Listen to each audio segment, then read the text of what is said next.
तो आज हम बात करेंगे हाइपरबोला की। भाई कोनिक सेक्शन में एक ही डेफिनेशन चलती चली आ रही है ना। डेफिनेशन क्या है? एक वेरिएबल पॉइंट की एक फिक्स्ड पॉइंट से डिस्टेंस और एक फिक्स्ड लाइन से डिस्टेंस का रेशो, बस इसी चीज पे बात हो रही है ना। देख लेते हैं भाई, डेफिनेशन तो आप लोग देख ही सकते हो, आपके सामने लिखी हुई है। ये आपकी फिक्स्ड लाइन यहाँ, चलिए ऐसा सा बना लेते हैं, ठीक है। तो बेसिकली हो क्या रहा है, ये जो आपका एक वेरिएबल पॉइंट है पी एक्स वाई, इसकी distance from a fixed point, ये जो फिक्स पॉइंट है एस, इसको बोलते हैं फोकस। ये अब आपको रट गया होगा, आई एम श्योर, इतना सारा कर लिया। ये जो लाइन है इसको हम बोलते हैं डायरेक्ट्रिक्स। तो और इसकी जो डिस्टेंस हुई वो परपेंडिकुलर डिस्टेंस हुई, तो ये बना। तो बेसिकली कहानी क्या चल रही है, P S over P M is constant, और उस कांस्टेंट को बोलते हैं ई। तो जब आपने पैराबोला किया था तो ई था 1, है ना। पैराबोला में ई था 1, एलिप्स किया था तो वहां पे ई था लेस देन 1। और अब हम पढ़ रहे हैं हाइपरबोला, तो यहां पे ई जो है वो ग्रेटर देन 1 होगा। बस यही डिफरेंस आ रहा है, अदरवाइज इसी टाइप के क्वेश्चन हमने बार बार किए हैं। और उनकी आपने इक्वेशन खुद ही निकाली है, कितनी बार निकाली है, मैंने भी किया आपके साथ। और बहुत सिंपल है ये आपकी, और इसीलिए सारे के सारे एक ही जगह पे इनको बना देते हैं, और इसीलिए बोलते हैं ये कोनिक सेक्शन है। और वैसे भी कोन से ही बनते हैं ये सारे के सारे, कोन के अलग अलग तरीके से अगर हम कट करेंगे तो ये सब पैराबोला, एलिप्स और सर्किल, हाइपरबोला, ये सब वैसे ही बनेंगे, ठीक है। तो वही सिचुएशन चली आ रही है, वही डेफिनेशन चली आ रही है कि hyperbola is the locus of a point in a plane which moves in the plane in such a way that the ratio of its distance from a fixed point called focus in the same plane to its distance from a fixed line called directrix is always constant, which is always greater than unity. ठीक है, तो ये constant है which is E, और E is greater than 1, बस यही है। तो आई एम श्योर अब ये तो आपको रट सी गई होगी कि भाई हाँ ये है P S over P M, यही करे चल रहे हैं हम। तो चलिए फिर अब आगे बढ़ते हैं। इसके बाद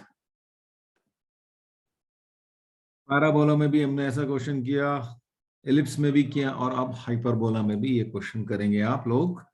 तो क्वेश्चन क्या है, find the equation of the hyperbola whose directrix is 2x plus y equal to 1, focus is 1,2 and eccentricity is √3। अब देखो ई √3 जो है 1.732 होता है, तो वहां पे ई इसलिए ग्रेटर देन 1 दे दिया है इसने। तो आपको तो कुछ करना ही नहीं है, बिल्कुल ऐसा क्वेश्चन हम कई बार कर चुके हैं। यही डायरेक्ट्रिक्स, यही आपका परपेंडिकुलर डिस्टेंस, तो करना बिल्कुल सिंपल है। ये आपकी क्वेश्चन है 2x plus y equal to 1, ये m, ये p, p के कोऑर्डिनेट x y, ये s, इसके कोऑर्डिनेट आपको दे रखे हैं 1,2। तो P S is equal to E into P M, या फिर P S square is equal to e square into P M square. बस अब आपको वैल्यूज रखनी है। तो x -1 whole square plus y -2 whole square is equal to e है √3, तो √3 स्क्वायर इंटू पी एम, यानी कि perpendicular distance of this point P, तो वो रहेगी 2x plus y -1 और डिवाइडेड बाई x का कोऑर्डिनेट, x कोफिशिएंट का स्क्वायर प्लस y के कोफिशिएंट का स्क्वायर, और इस सब का होल स्क्वायर। भाई ये आपकी सिचुएशन आ गई। अब इसको सिंप्लीफाई करो और मुझे बताओ। बहुत बार कर चुके हैं ऐसे क्वेश्चन हम लोग। जी, आप लोगों ने आंसर निकाल दिया। जिन लोगों का नहीं आया या थोड़ा सा लेट हो रहा है उनके लिए मैं आंसर बता देता हूं। ये है 7x² minus 2y² plus 12xy -2x plus 14y -22 = 0। बस ये आपका आंसर आएगा। बहुत बार कर चुके हैं, इस सिंप्लीफिकेशन बचा है, ये तो आप मास्टर हो चुके हैं इस चीज के। आई एम अज्यूमिंग कि आपने अपने एनसीईआरटी के सारे क्वेश्चन लगा डाले हैं पैराबोला और एलिप्स के, क्योंकि मोस्टली तो मैंने ही करा दिए है ना। चलिए अब आगे बढ़े। चलिए जी, अब बात करेंगे इक्वेशन ऑफ हाइपरबोला, यानी कि स्टैंडर्ड इक्वेशन ऑफ हाइपरबोला। जैसे हमने स्टैंडर्ड इक्वेशन ऑफ एलिप्स पढ़ा था, ऐसे ही स्टैंडर्ड इक्वेशन ऑफ हाइपरबोला हम देखेंगे। तो सबसे पहले तो ये देख लें वही हाइपरबोला दिखता कैसा है ना। तो ये हाइपरबोला बनाते हैं आपके लिए एक।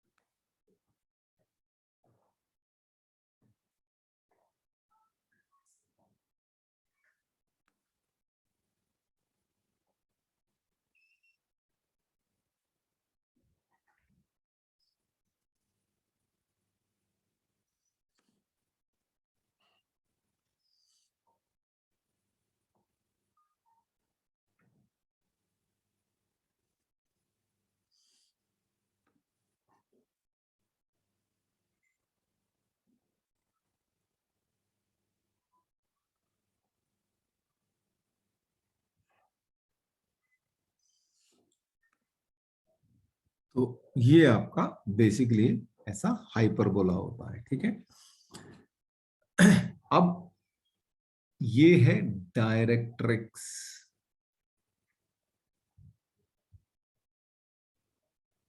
ठीक है। तो ये भी डायरेक्ट्रिक्स है आपकी।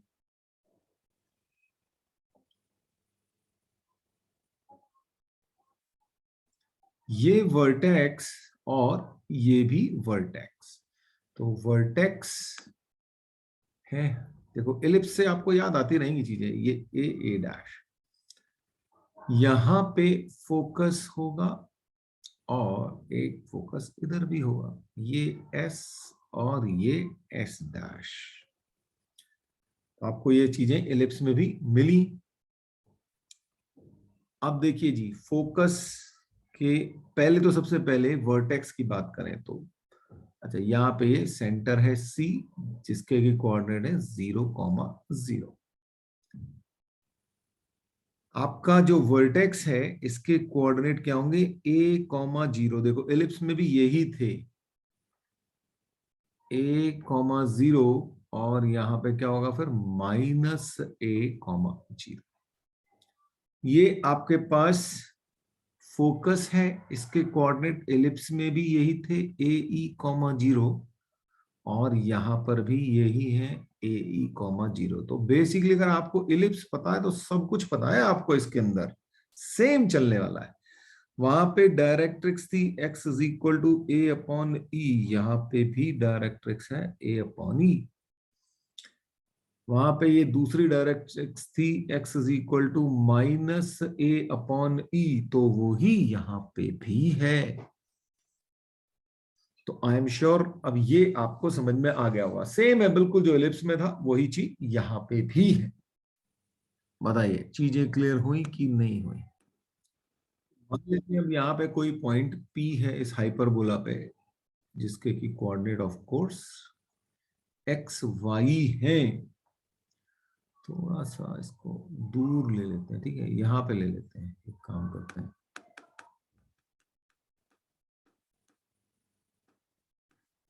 क्योंकि मुझे लाइन खींचनी पड़ेगी, इसीलिए मैं ऐसा करूँ तो मैं पहले से ही खींच देता हूँ। फोकस से लेके यहां तक ये लाइन खींच दी मैंने, पहले एसपी बना दिया मैंने, ठीक है भाई। तो ये है आपका P x y, और यहां से एक परपेंडिकुलर PM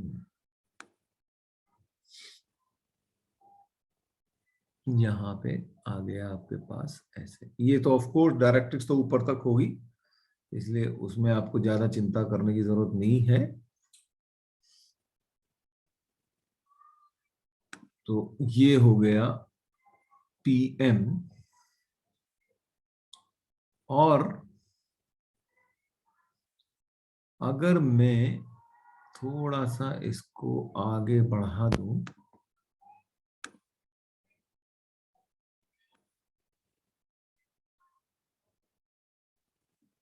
ये हमारा, तो यहां से मैं एक परपेंडिकुलर डाल देता हूं। इसको कलर भी अलग कर देते हैं यहां से।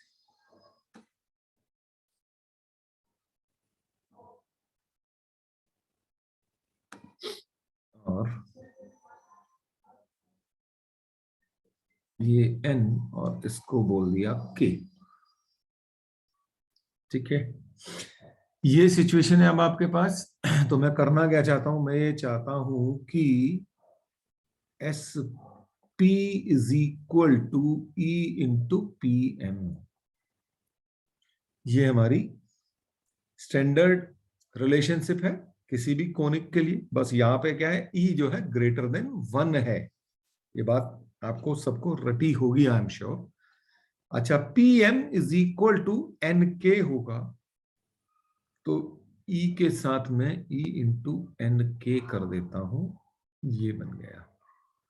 या फिर मैं दोनों तरफ स्क्वायर कर देता हूं, तो मेरे पास आ जाएगा SP square is equal to E square into NK square.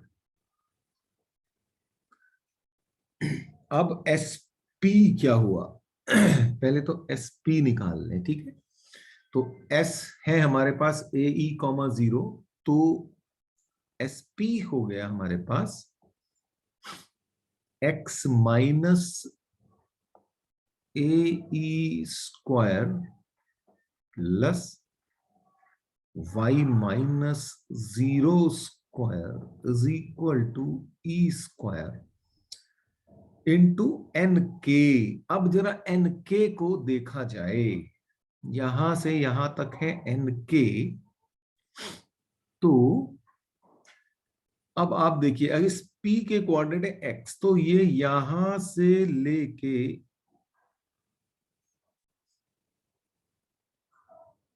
यहां तक, तो ये X है, क्योंकि 0 0 तो यहां पे ओरिजिन ये है हमारा ना, सेंटर C पे। तो यहां तक की डिस्टेंस हो गई X।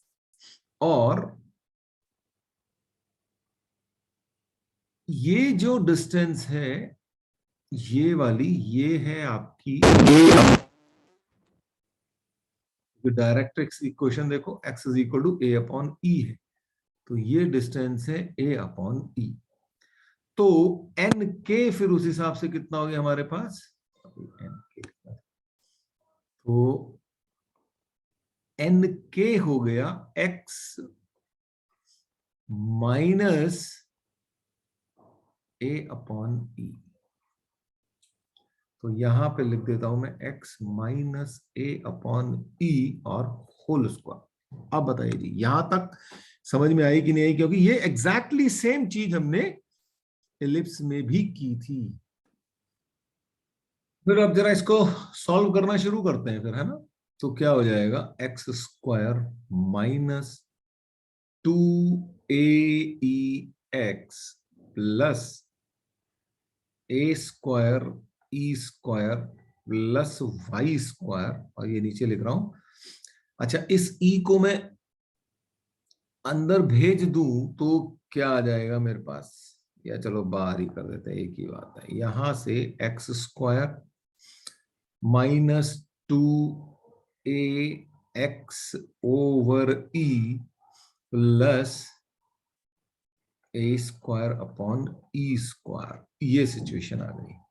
और जब मैं यहां पे E स्क्वायर को ब्रैकेट में लेके जाऊंगा, तो मेरे पास क्या बचेगा, -2AEX प्लस ए स्क्वायर, ये सिचुएशन आ जाएगी। और इधर तो हमारे पास ये है ही x square minus 2aex plus a square E square और प्लस वाई स्क्वायर। तो ये 2aex और ये 2aex तो गए कैंसिल। अब है मेरे पास ये, इसको मैं लेफ्ट हैंड साइड ले जाता हूं तो एक्स स्क्वायर इंटू ये बन जाएगा मेरे पास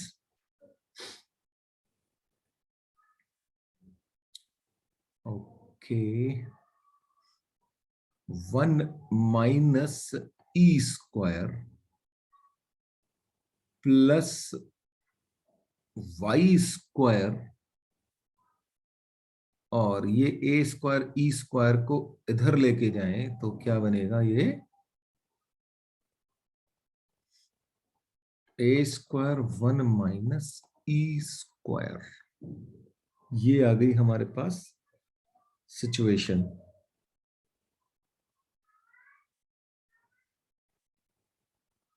अच्छा, अब हम एक काम कर सकते हैं, जरा हमें दोनों साइड में, अच्छा देखो मैं माइनस से मल्टीप्लाई कर रहा हूं पूरी क्वेश्चन को दोनों साइडों से। अब उस वो क्यों कर रहा हूं वो भी आपको समझ में आएगा। देखो ये 1 माइनस ई स्क्वायर, क्योंकि ई जो है 1 से ग्रेटर है तो ये नेगेटिव होने वाला है वैसे भी, है ना, तो उसको पॉजिटिव करने की कोशिश कर रहा हूं मैं। तो क्या हो जाएगा, एक्स स्क्वायर इंटू ई स्क्वायर -1, ये minus Y square is equal to A square into E square -1, ऐसा हो जाएगा। बताओ ये बात समझ में आई कि नहीं आई। तो अब जो है ये पूरा जो लेफ्ट राइट ये है लेफ्ट राइट हैंड साइड, इससे पूरे इक्वेशन को डिवाइड कर देते हैं। तो हमारे पास क्या आ जाएगा, X square E square -1 over A square into E square -1 minus Y square over A square E square -1 equal to 1। ये कैंसिल हो गया तो हमारे पास आ गया X square over A square minus Y square over A square into E square -1 equal to 1। या फिर मैं इसको लिख दूंगा X square over A square minus Y square over B square equal to 1, where, ऊपर लिख रहा हूं, where B square is what, ये जो चीज है मैंने उसको लिख दिया A square into E square -1। अब देखो, अगर आपको इलिप्स याद है तो आपको समझ में आ रहा होगा कि इलिप्स की इक्वेशन में और हाइपरबोला की इक्वेशन में फर्क क्या है। इलिप्स की इक्वेशन थी एक्स स्क्वायर अपॉन ए square plus y square upon b square. यहां पे क्या आ गया, एक नेगेटिव आ चुका है, तो एक्स स्क्वायर अपॉन ए square minus Y square upon b square आया। एक तो ये फर्क आया, ठीक। दूसरा फर्क ये आया कि वहां पे बी स्क्वायर जो था वो A square into 1 minus E square था। यहां पे हाइपरबोला के केस में A B square equal to A square into E square -1 हो गया है। बस इतना सा फर्क है हाइपरबोला और एलिप्स के अंदर। बस अगर ये छोटी सी चीज आपको याद रहेगी तो फिर भी आप कोई टेंशन किए बिना आप क्वेश्चन जो है कर पाएंगे। अब आप मुझसे पूछ सकते हैं अगर आपको कोई प्रॉब्लम है तो। अच्छा देखिए, अब क्या है ट्रांसवर्स एंड कॉन्जुगेट एक्सेस, ये क्या चीज है भाई। देखो आपने जब एलिप्स पढ़ा था तो वहां पे जो ए डैश था वो मेजर और माइनर एक्सेस बोलते थे, ठीक है। वही चीज यहाँ पे एक तरीके से आप समझोगे ट्रांसवर्स एंड कॉन्जुगेट एक्सेस, नाम बदल दिया भाई, है ना। थोड़ा सा ऑफ कोर्स चीजें थोड़ा सा डिफरेंट है, लेकिन अगर आपको थोड़ा सा अपना समझना है तो आप ऐसे ही समझो कि यहाँ पे जो है ट्रांसवर्स एंड कॉन्जुगेट एक्सेस हो गया। अब क्या चीज है वो, ये जो ए डैश है ना, ये दिख रहा है ए और ए डैश, ये आपका ए डैश है और ये ए है ना। तो वहां पे भी एलिप्स होता, ये वर्टेक्स है, तो यहाँ पे भी ए और ए डैश जो वर्टेक्स है, तो ये जो डिस्टेंस है ए डैश, इसको बोलते हैं आपका ट्रांसवर्स एक्सिस ए डैश। तो अब कॉन्जुगेट एक्सिस क्या हुआ भाई, वहां पे इलिप्स में तो वो बी डैश जो था ना, वो साफ साफ दिख जाता था कि भाई ये कॉन्जुगेट एक्सिस है। पर यहां पे थोड़ा सा आपको देखना पड़ेगा कि भाई ए क्या दिया है आपको और ई क्या दिया हुआ है, तो एज सच आपको दिखेगा नहीं, है ना। तो आपको वैल्यू निकालने के बाद ही आप बी और बी डैश को बता पाओगे। जब बी की वैल्यू आप निकालोगे with the help of A and D, तब आपको दिख जाए, तब आपको समझ में आ जाएगा भाई उसको मार्क कर लो बी और बी डैश, तो वो आपका कॉन्जुगेट एक्सिस हो जाएगा। अच्छा, ए डैश की जो लेंथ है वो एलिप्स में भी 2a थी, यहां पे भी 2a ही है, ठीक है। आप जरा इसको और मैं आपके लिए नोट कर देता हूं, इसको आप नोट कर लें।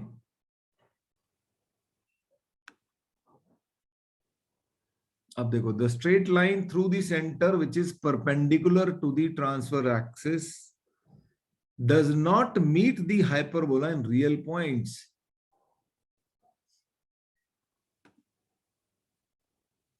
ठीक है, तो अगर मैं आपको फिगर दिखाऊं तो भाई देखिए, ये जो लाइन है,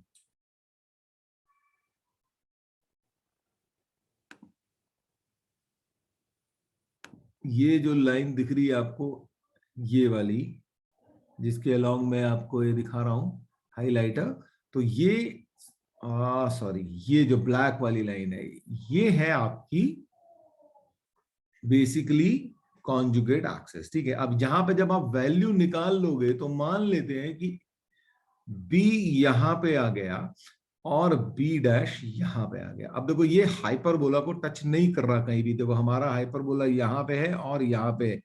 इनफैक्ट ए और ए डैश के बीच में हाइपरबोला है ही नहीं कहीं, है ना। तो ये जो लेंथ होगी, ये बी बी डैश, इसको बोलेंगे हम, ये हमारा हो जाएगा आपका कॉन्जुगेट एक्सिस। ठीक है, और कॉन्जुगेट एक्सिस की जो लेंथ है वो 2b हो जाएगी। ठीक, तो ऐसा होगा। अब कोई दिक्कत है तो हम मुझसे पूछ सकते हैं। देखो, आपको ट्रांसफर एक्सेस तो पता चल जाएंगे क्योंकि आपको ए पता होगा, ठीक है। आपको ए पता होगा, आपको ई पता होगा, तो आपके पास रिलेशनशिप क्या था, B square equal to A square into E square -1 था। ठीक है, ये रिलेशनशिप था। इस रिलेशनशिप से आप बी की वैल्यू निकाल सकते हैं ना, ठीक है। तो जब बी की वैल्यू निकालोगे तो ये जो आपका कौन ट्रांसवर्स एक्सिस था, यहाँ पे ये परपेंडिकुलर लाइन थी, तो यहाँ पे कहीं बी की वैल्यू आएगी, कुछ तो वैल्यू आएगी कि नहीं आएगी। यहां से यहां तक ये तो 0 0 है ना आपका ओरिजिन, ये सेंटर था सी, तो ये वैल्यू आएगी। ऐसे ही एक नेगेटिव साइड में भी आ जाएगी, तो ये, इसको हम बी डैश बोल देंगे। याद करो ना, एलिप्स के केस में क्या था, ये आपके मेजर और माइनर एक्सिस थे ना, तो यहाँ पे बी था और यहाँ पे बी डैश था। तो यहाँ पे तो हाइपरबोला उसको कट कर नहीं रहा, लेकिन आप वैल्यू तो बी और बी डैश की निकाल पाओगे ना। तो जब वैल्यू निकाल लोगे तो ये जो डिस्टेंस बनेगी बी बी डैश, इसको बोलेंगे हम कॉन्जुगेट एक्सिस। एलिप्स के केस में हमने लेंथ ऑफ लेटस रेक्टम निकाली थी, है ना। तो यहां पे भी हम लेंथ ऑफ लेटस रेक्टम निकाल सकते हैं। तो लेटस रेक्टम क्या होती है, perpendicular line to the transverse axis which passes through the focus. Focus क्या है, ए ई। तो मैं एक छोटा सा आपके लिए बना भी देता हूं, हाफ ही बना देता हूं भाई, ठीक है।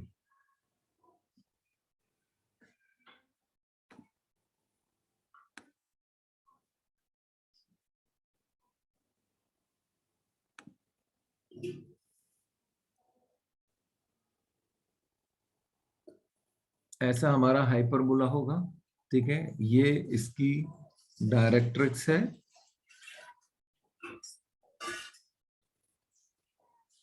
ठीक है, ये सेंटर है। इसकी इक्वेशन क्या होती है, x is equal to a upon e. यहाँ पे फोकस होता है जिसके कोऑर्डिनेट्स होते हैं a, 0। ये वर्टेक्स होता है जिसके कोऑर्डिनेट होते हैं a, 0। ठीक है, ये सिचुएशन है हमारे पास। अब हमें अगर लेंथ ऑफ लेटस रेक्टम निकालनी है तो लेटस रेक्टम होगी क्या, वो लाइन जो इस ट्रांसवर्स एक्सिस के परपेंडिकुलर। देखो ये बहुत अच्छा नहीं बना, दोनों साइड में एक जैसा होना चाहिए था, ठीक है ना, पर फिलहाल के लिए काम चल जाएगा आपका। तो हमें ये लेंथ निकालनी है। यही चीज हमने बिल्कुल एलिप्स में भी की थी, है ना। तो मान लेते हैं ये h है, तो नीचे भी ये जो डिस्टेंस है ना, ये भी h ही होगी, ठीक है। और कोई यहाँ पे नहीं दिख रहा, पर अगर हाइपरबोला में बहुत अच्छा सा सुंदर सा बना देता तो ये ऐसा होता, ठीक है ना। दोनों साइडों में सेम ही हाइट होगी वो h। तो इस, और अगर मैं इस पॉइंट को बोल दूं P, तो इस पॉइंट के कोऑर्डिनेट क्या होंगे भाई, ये कोई मुझे बताए भाई। ए ई तो x कोऑर्डिनेट होगा, और इसको मैं h मान लिया है, तो इसका y कोऑर्डिनेट जो है h हो जाएगा। बताइए यहां तक क्लियर। मैं अपने हाइपरबोला की इक्वेशन में इसको रख दूं, तो मेरी हाइपरबोला की इक्वेशन क्या है, X square upon A square minus Y square over B square equal to 1। तो x की जगह मेरे पास ए ई है, तो A E whole square over A square minus y की जगह मेरे पास h है, तो h square over B square equal to 1। यहां से ये हो गया कैंसिल, तो H square over B square is equal to हो गया ई स्क्वायर माइनस 1। ठीक है भाई, तो एच स्क्वायर आ गया बी स्क्वायर इंटू ई स्क्वायर माइनस 1। अच्छा, अब देखो हमारे पास क्या थी सिचुएशन थी, B square is equal to A square into E square minus 1 था, ये रिलेशनशिप था हमारा। तो इसका मतलब ये हो गया कि बी स्क्वायर अपॉन ए स्क्वायर हो गया ई स्क्वायर माइनस 1। बिल्कुल एलिप्स की तरह ही हो रहा है, मतलब मुझे जरूरत नहीं थी इसको कराने की आपको। तो ये हो गया B square over A square, this is the value of H square, यानी कि एच कितना हो गया, बी स्क्वायर ओवर ए, और प्लस माइनस और लग जाएगा, है ना। तो इसीलिए अब ये जो हाइट हो गई, ये हो गई बी स्क्वायर अपॉन ए, तो 2h which is equal to latus rectum, यहां पे लिख देता हूं, लेटस रेक्टम हो गई 2h, और वो कितनी हो गई 2b square over a। Exactly वही है जो इलिप्स के केस में थी, बस यहाँ पे रिलेशनशिप डिफरेंट है, बी स्क्वायर और ए स्क्वायर वाली। उसमें 1 माइनस ई स्क्वायर था, यहाँ पे ई स्क्वायर माइनस 1 है। देखो ना, यहाँ पे ये ई स्क्वायर माइनस 1 है, इलिप्स के केस में ये 1 माइनस ई स्क्वायर था, पर वैल्यू तो वही है ना। मतलब आपको याद करने के लिए वैल्यू ऑफ कोर्स डिफरेंट हो रही होंगी, तो लेकिन आपको ये पता है कि हाँ भाई लेटेस्ट रेक्टम जो है इलिप्स में भी 2b स्क्वायर अपॉन ए थी, हाइपरबोला के केस में भी वही है। तो बिल्कुल अगर आपको इलिप्स आता है तो हाइपरबोला बिल्कुल बस चुटकियों का खेल है आप लोगों के लिए। बस वो बेसिक सा सटल सा जो डिफरेंस है वो आपको पता होना चाहिए। बात करें focal distances of a point, तो distances of any point on the hyperbola from its foci are known as the focal distances of that point। यानी कि कोई भी पॉइंट है उसकी फोकल फोकस से डिस्टेंस है, फोकल डिस्टेंस है। एलिप्स में भी बिल्कुल यही था, है ना भाई। फोकल डिस्टेंस से मतलब ही समझ में आ रहा ना, फोकस से डिस्टेंस इज फोकल डिस्टेंस।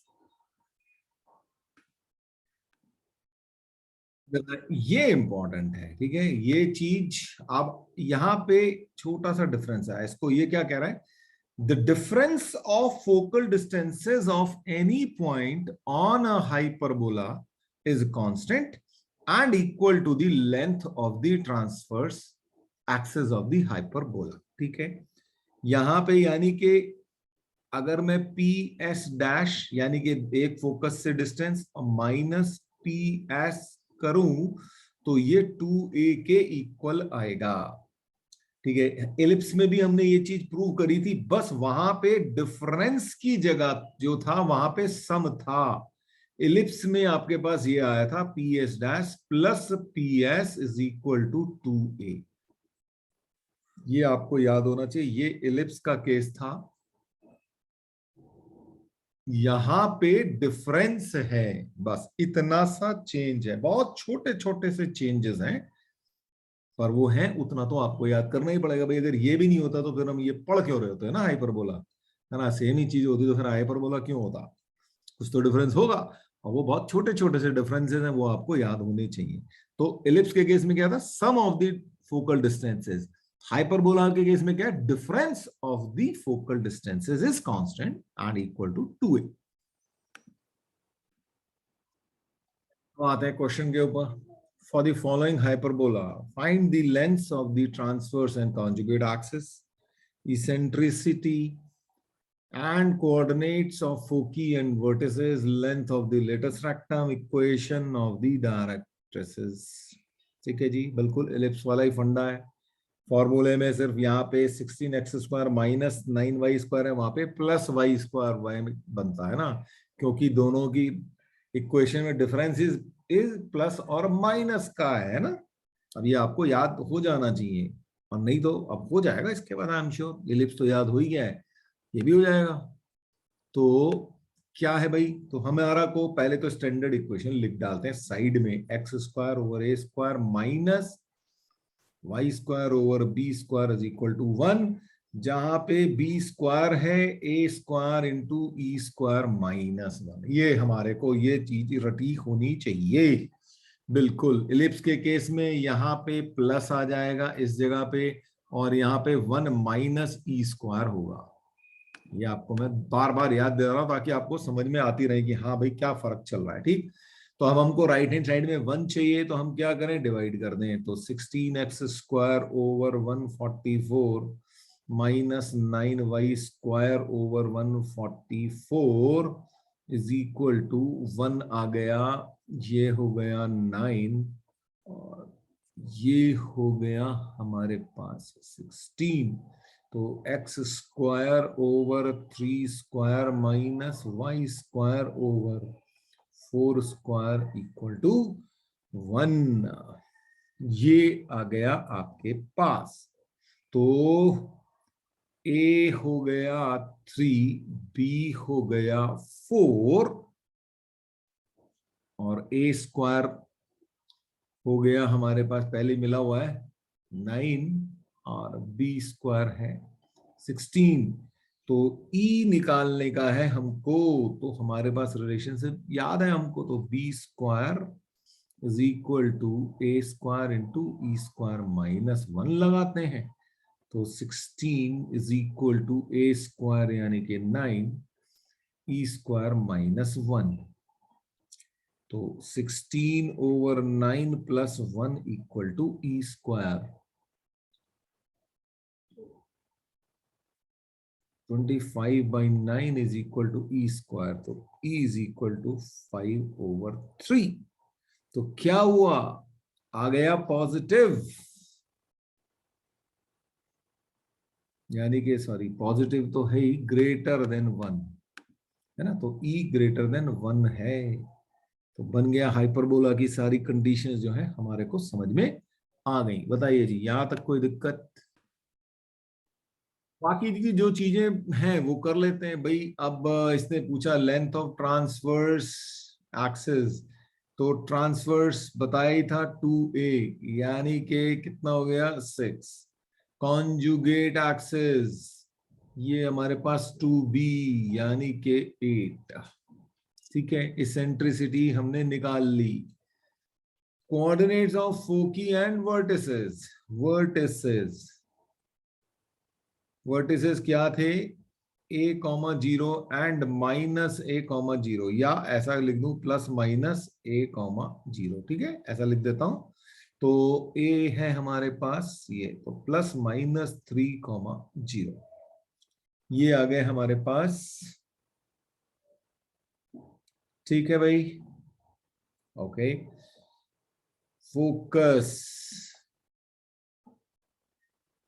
तो फोकी मतलब फोकस का प्लूरल है ना, फोकी। तो ये होता है प्लस माइनस ए ई कॉमा जीरो, मैंने इकट्ठे लिख दिया, ठीक है ना, ए ई कॉमा जीरो और माइनस ए ई कॉमा जीरो होते हैं, इकट्ठे लिख दिए फोकी। तो क्योंकि और ज्यादा कुछ कैलकुलेशन करनी नहीं है इसके अंदर, तो plus minus A E, what is a, 3, E is 5/3 यानी कि 5,0। ठीक, ये बन गया। और क्या पूछा, length of the latus rectum, length of latus rectum क्या निकाली थी हमने, 2b² a, यही निकाली थी, देख लेते हैं, यही थी भाई, है ना, 2b² a। तो कर दिया जाए, तो 2b² है 16/a, a है हमारे पास 3, तो 32/3, ये हमारे पास आ गया। इक्वेशन ऑफ डायरेक्ट्रिक्स, ओके, यहां लिख देता हूं। डायरेक्ट्रिक्स होती है plus minus a/e, x equal to, ठीक है, तो प्लस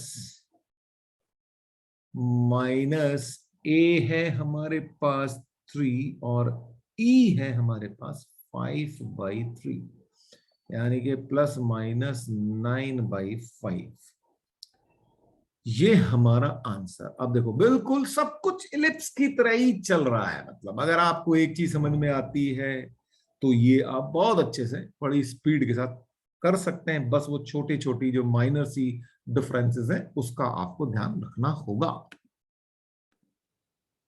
अब ये क्वेश्चन आ गया, show that the equation 9x² minus 16y² minus 18x plus 32y minus 151 equal to 0 represents a hyperbola. और अगर हाइपरबोला है तो find the coordinates of the centre, length, axis, eccentricity, latus rectum, foci and vertices. ये सब काम आप ellipse में बहुत कर चुके हो, है ना। अब ये इस टाइप की क्वेश्चन है, इसका मतलब इसका जो सेंटर है वो 0 0 के बदले कुछ और आने वाला है ना, ट्रांसफॉर्मेशन ऑफ एक्सेस होने वाला है इसके अंदर। तो इसको सॉल्व किया जाए, और अगर आपने इसको सॉल्व कर लिया तो बड़ा सिंपल है, बाकी जैसा आप इलिप्स में के साथ ट्रीटमेंट करते थे वैसा ही आप इसके साथ भी करेंगे। तो करते हैं भाई इसको सॉल्व। तो सबसे पहले तो ये 9x² minus 18x minus 16y² plus 32y equal to 151, ऐसे इसको लिख लिया जाए। अब क्या किया जाए, 9 ले लिया जाए कॉमन, तो क्या बन गया, x² माइनस 2x, 16 ले लिया जाए कॉमन तो y² minus 2y equal to 151। अब इसको होल स्क्वायर बनाने की बात है, तो क्या करें, 9x² minus 2x plus 1 add करेंगे, तो इस 151 में 9 ऐड कर देंगे, क्योंकि यहाँ पे 1 लिया, बाहर 9 है, तो 9 इंटू 1 9 होता है, तो वो ऐड हो गया। ये इतनी सिंपल सी चीजें हैं, वैसे तुम कर लोगे, मतलब इतने बुद्धू बच्चे तो हो नहीं तुम लोग, है ना। फिर यहाँ पे प्लस 1 किया, तो यहाँ पे 16 जो है माइनस हुआ, तो इधर भी कर दिया जाए एक माइनस, ठीक है ना, क्योंकि यहाँ पे प्लस साइन है, बाहर माइनस है, तो -16 जो है आया, तो इधर भी -16 हो गया। अब सॉल्व कर लेते हैं, तो ये क्या बना, 9 into x minus 1 whole square minus 16y minus 1 whole square equal to कितना हो गया भाई, 144। और अब इधर राइट हैंड साइड में 1 बनाने का है, तो इसको डिवाइड कर देते हैं, तो x minus 1 whole square over 144 -16 into y -1 whole square over 16 equal to 1। तो ये आ गया, और सॉरी ये 144 होगा यहाँ पे, तो ये 9 आ गया। तो हमारी जो इक्वेशन आ गई वो आ गई x-1 whole square over 4 square minus y-1 whole square over 3 square equal to 1। इसको मैं जरा ब्रैकेट में डाल देता हूं ताकि क्लियर ही हो जाए। ठीक है जी, तो ये आ गया स्टैंडर्ड पैराबोला की इक्वेशन। तो यहां पे सेंटर क्या बना, सेंटर बन गया 1,1।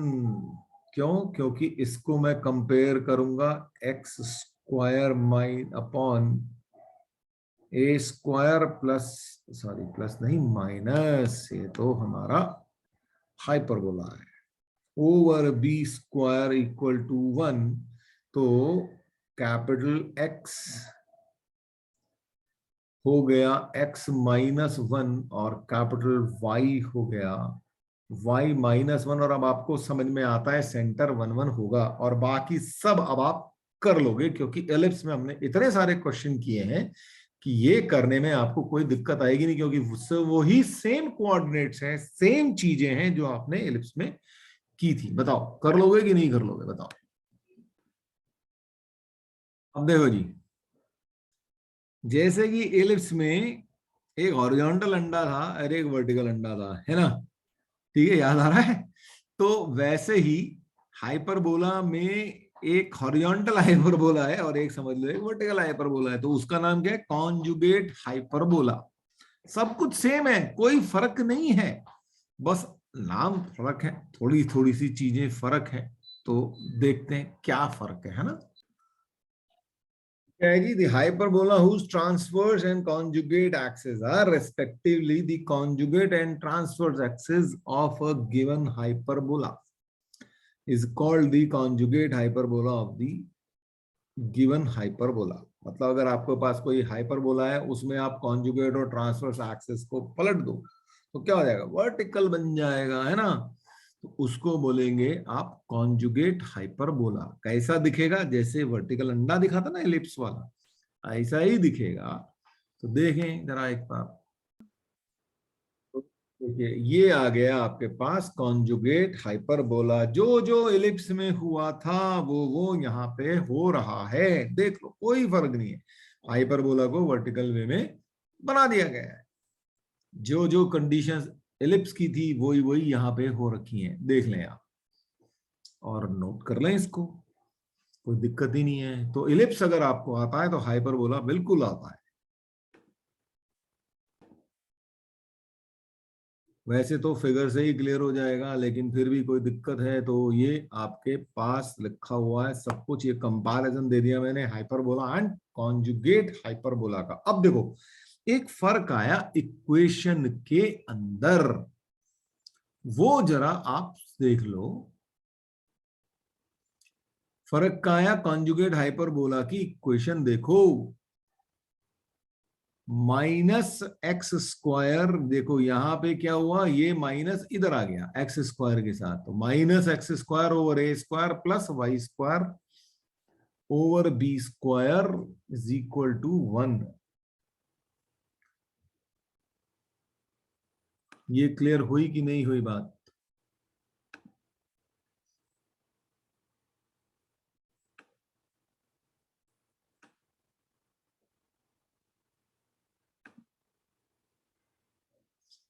देखो हाँ सर।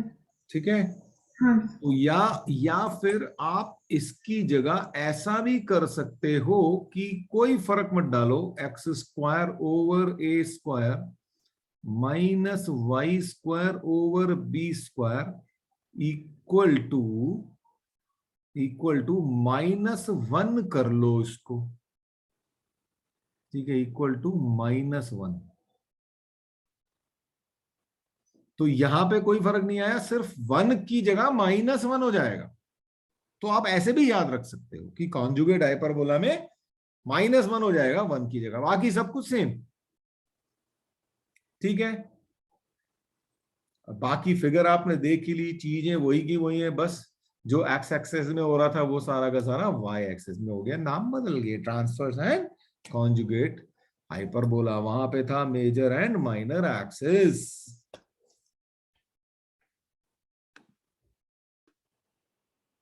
जैसा कि आपने देखा कि अगर सेंटर बदल जाए जीरो जीरो के बदले तो ये बन जाता है, ठीक है, ये मैंने ये आप एलिप्स में नहीं लिखा है, यहाँ पे आपको नोट करा रहा हूँ, कोई फर्क नहीं पड़ता है ना, ये तो आपको समझ में आ ही रहा था, ये तो हम बहुत बार कर चुके, तो just for the sake of understanding है कि आपकी इक्वेशन ऐसी हो जाएगी, वो तो आप ऑलरेडी देख चुके हो, वैसे क्वेश्चन तो हम कर चुके सॉल्व, ठीक है।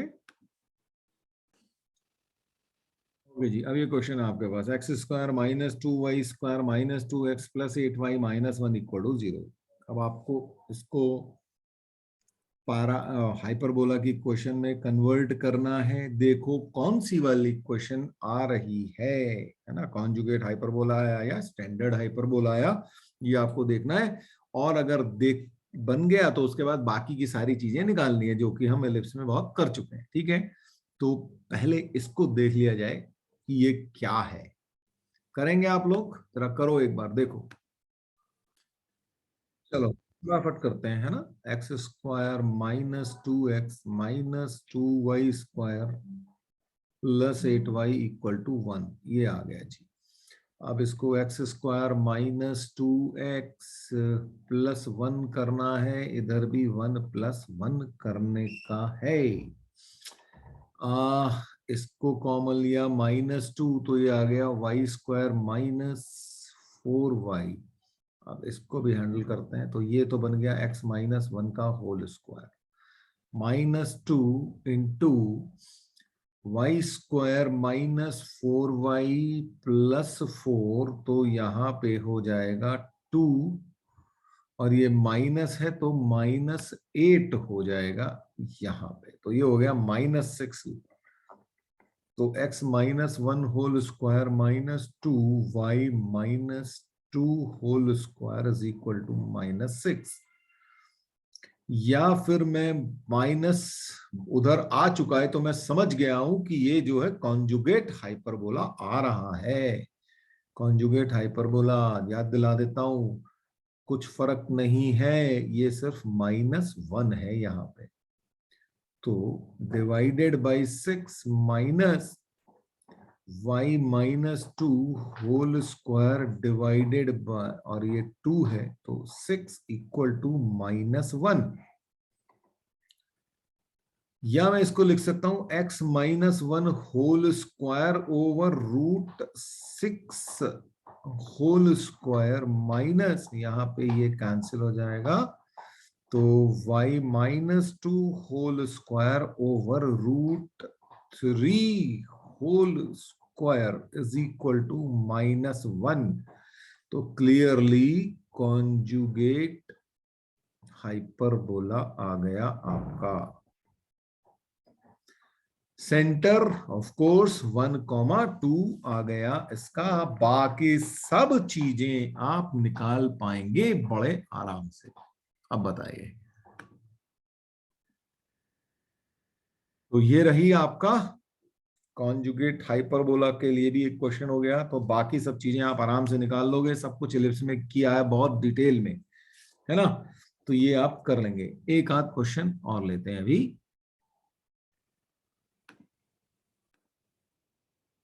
ओके जी, ये है question, find the equation of the hyperbola, refer to its principal axis as axis of coordinates in the following cases. आपको क्या दे रखा है, वर्टिसेस दे रखे हैं +-5,0 एंड फोकी दे रखा है +-7,0, तो भाई बड़ा सिंपल सी बात है, ये हमारा स्टैंडर्ड पैराबोला होगा, है ना, क्योंकि y कोऑर्डिनेट जो है 0 है इन दोनों के केस में, तो अब स्टैंडर्ड पैराबोला हमारा सॉरी हाइपरबोला, सॉरी नहीं पैराबोला नहीं हाइपरबोला, तो x² over a² minus y² over b² equal to 1 ऐसा होगा।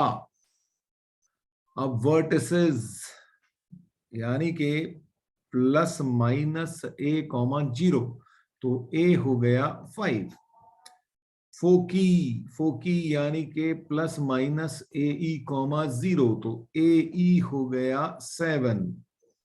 तो अगर ए ई हो गया तो ई कितना हो गया भाई, डिवाइड कर दो। A e over a is equal to 7/5। A से ए गया कैंसिल, तो ई मिल गया 7/5।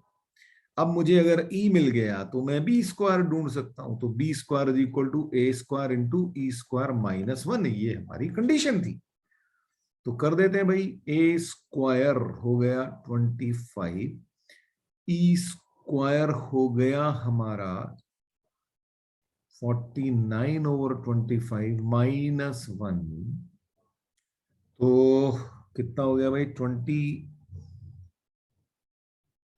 25 इंटू 25, 49 -10, तो 24। ये आ गया बी स्क्वायर इज 24। बस अब बचा क्या, कुछ नहीं, हमारी पैरा हाइपरबोला की स्टैंडर्ड इक्वेशन आ गई। X square over 25 minus Y square over 24 equal to 1।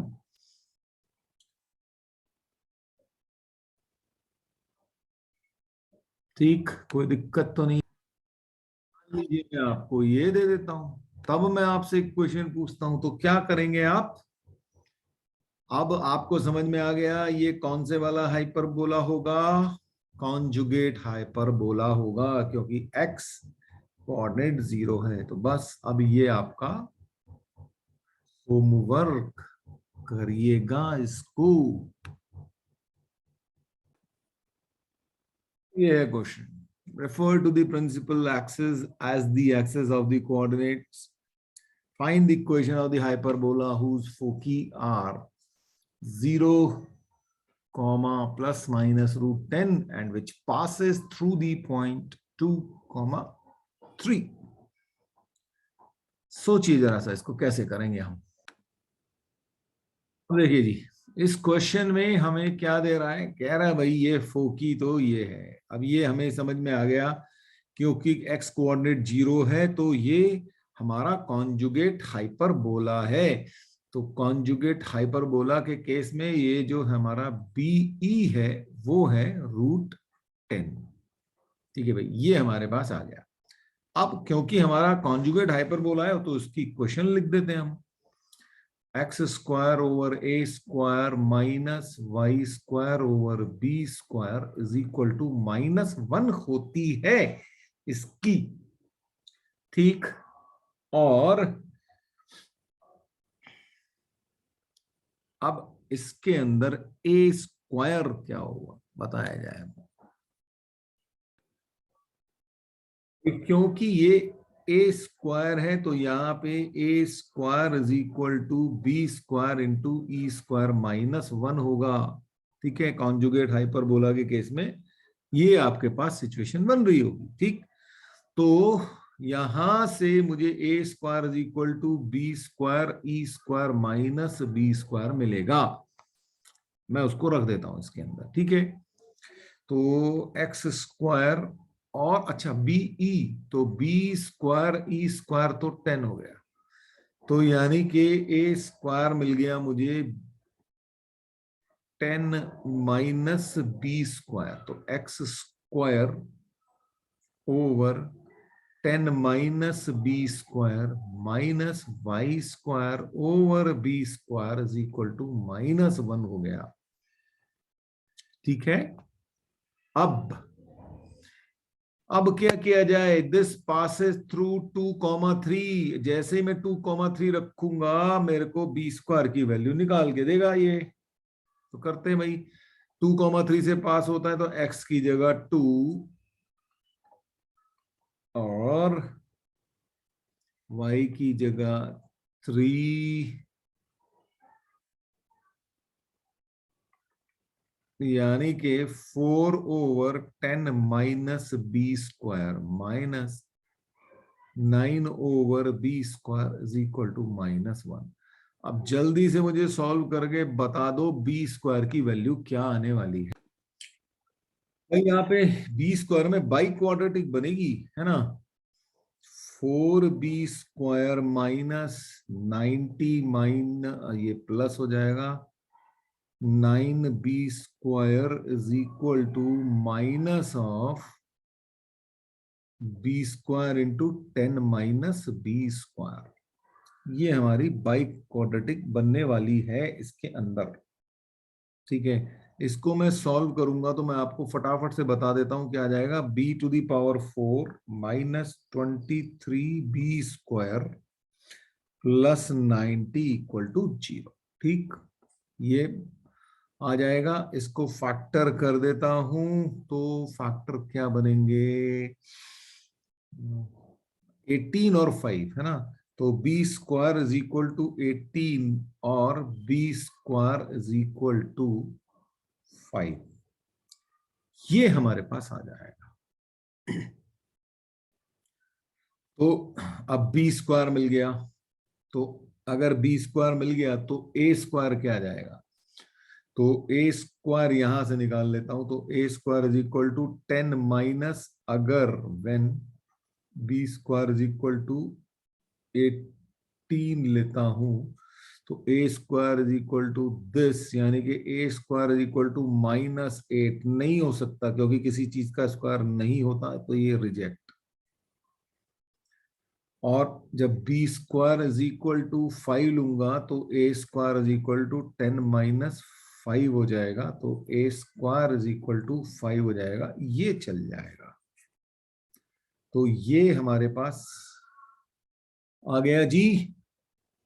तो इसका मतलब हमारी जो इक्वेशन आ गई वो क्या आ गई, यहां रख दो, तो x² / 5 minus y² / 5 equal to -1। ये हमारी इक्वेशन आ गई। बताइए कोई दिक्कत? बस इसी के साथ आज हाइपरबोला खत्म आपका। तो कोनिक पार्ट हमारा खत्म हो गया स्कूल लेवल का। इसके बाद आपको पता ही है हम कंपटीशन लेवल पे जाने वाले हैं, पर उससे पहले कुछ और चीजें बाकी हैं। तो next time we will start with 3D। तब तक के लिए गुड बाय।